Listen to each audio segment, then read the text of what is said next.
Assalamualaikum warahmatullahi wabarakatuh. Guys, balik lagi di kanal YouTube Bulukumba TV.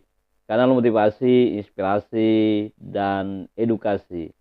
Guys, pada kesempatan kali ini kita kembali dalam segmen Ruang Edukasi.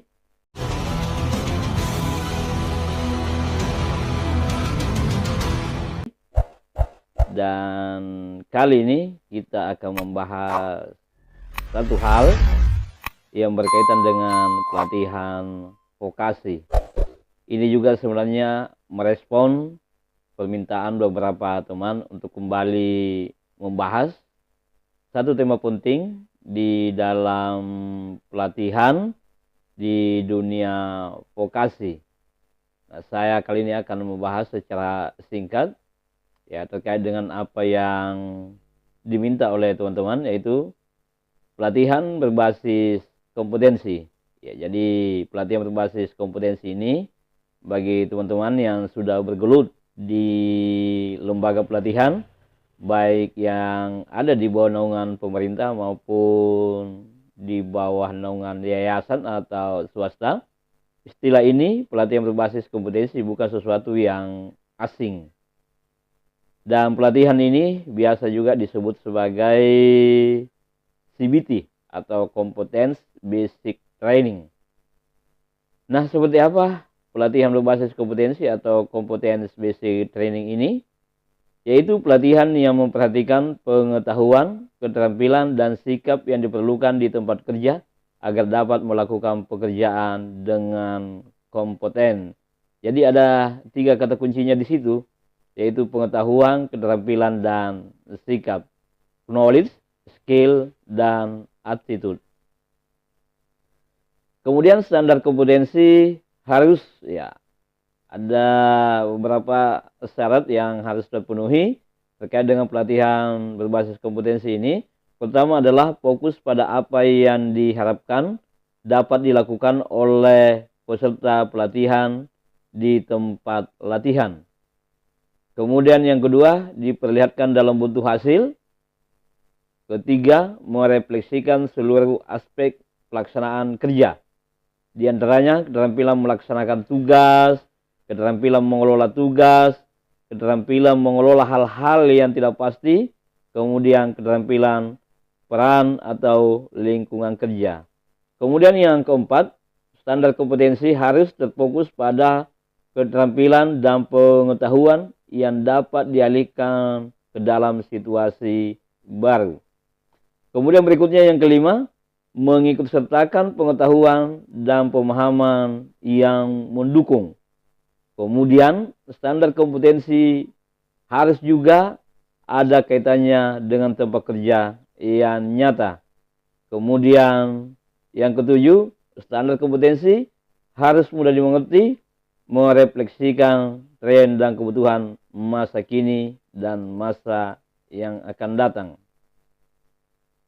Kemudian dalam pelatihan berbasis kompetensi ini ada pendekatan yang harus kita pahami.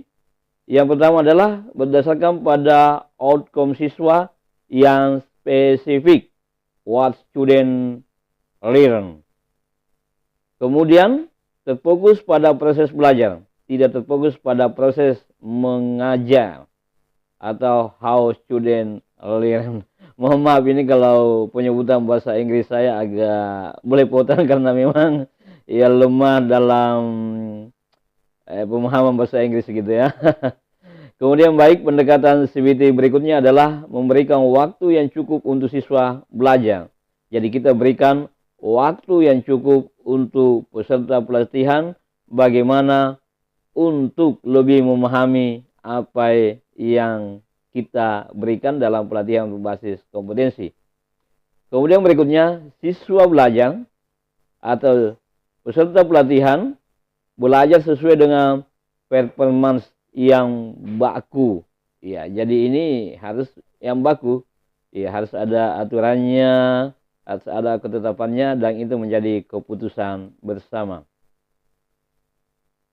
Nah, berikutnya karakteristik pelatihan berbasis kompetensi itu ya di dalamnya ada penekanannya pada apa yang dapat dilakukan seseorang setelah mengikuti pelatihan atau output. Kemudian berdasarkan dengan standar industri. Berikutnya, karakteristik pelatihan berbasis kompetensi itu harus memberikan keahlian dan kemampuan yang dibutuhkan untuk mengerjakan suatu pekerjaan. Nah, pelatihan berbasis kompetensi itu karakteristiknya juga ya harus ya berupa on job atau off job atau kombinasi keduanya. Ya, jadi pelatihan berbasis kompetensi itu ya dapat dilakukan di tempat pelatihan di dalam maupun on job trainingnya di luar, atau kedua-duanya bisa dikombinasikan. On job training jalan, begitu juga dengan off job training juga jalan. Jadi ini bisa dikombinasi kedua-duanya. Kemudian waktu bukanlah satu-satunya faktor yang diperlukan untuk mencapai kompetensi. Ya, berikutnya, pengakuan pada kompetensi yang sudah dimiliki. Ya, karakteristik pelatihan berbasis kompetensi berikutnya. Kriteria penilaian disusun berdasarkan dengan standar kompetensi. Ya, jadi kriteria penilaiannya itu ya ada standar yang harus dipenuhi dan itu tujuannya ada pada standar kompetensi. Kemudian penilaian dilakukan setelah peserta siap dinilai. Ya, jadi kita mesti tanyakan bahwa peserta sudah siap, sudah saatnya untuk dinilai atau seperti apa. Kalau memang belum saatnya untuk dinilai atau tidak siap, ya jangan dipaksakan. Begitulah ya karakteristik pelatihan berbasis kompetensi. Mesti kita tanyakan seperti apa kesiapan peserta pelatihan. Kemudian karakteristik berikutnya adalah fokus pada kemampuan untuk mentransfer pengetahuan dan keahliannya di tempat kerja. Kemudian yang terakhir, teman-teman sekalian, ya dalam pelatihan berbasis kompetensi, ya ada pelatihan yang disebut model pelatihan klasikal. Yaitu pelatihan yang disampaikan oleh seorang pelatih atau seorang instruktur atau tutor. Kemudian yang berikutnya ada pelatihan individual atau mandiri, adalah pelatihan yang dilaksanakan oleh peserta dengan menambahkan unsur-unsur atau sumber-sumber yang diperlukan. Jadi pada pelatihan ini ya pelatihan individual atau pelatihan mandiri, ya peserta diberi kesempatan, diberi keleluasan untuk mencari sumber-sumber yang diperlukan, baik itu dari internet, dari YouTube misalnya, dari media sosial, dari koran kabar, ya itu menjadi bagian dari pendukung model pelatihan yang biasa kita sebut pelatihan individual atau pelatihan mandiri. Nah, seperti itulah guys, pelatihan berbasis kompetensi yang kita bahas pada kesempatan kali ini. Insyaallah di lain waktu, besok-besok kita akan coba lebih mendalami lagi apa itu pelatihan berbasis kompetensi. Dan terima kasih untuk Anda yang tetap setia pada channel ini. Jangan lupa channel ini di subscribe, komen, like, dan di share agar channel ini terus bertumbuh dan berkembang dan bisa memberikan manfaat buat kita semua.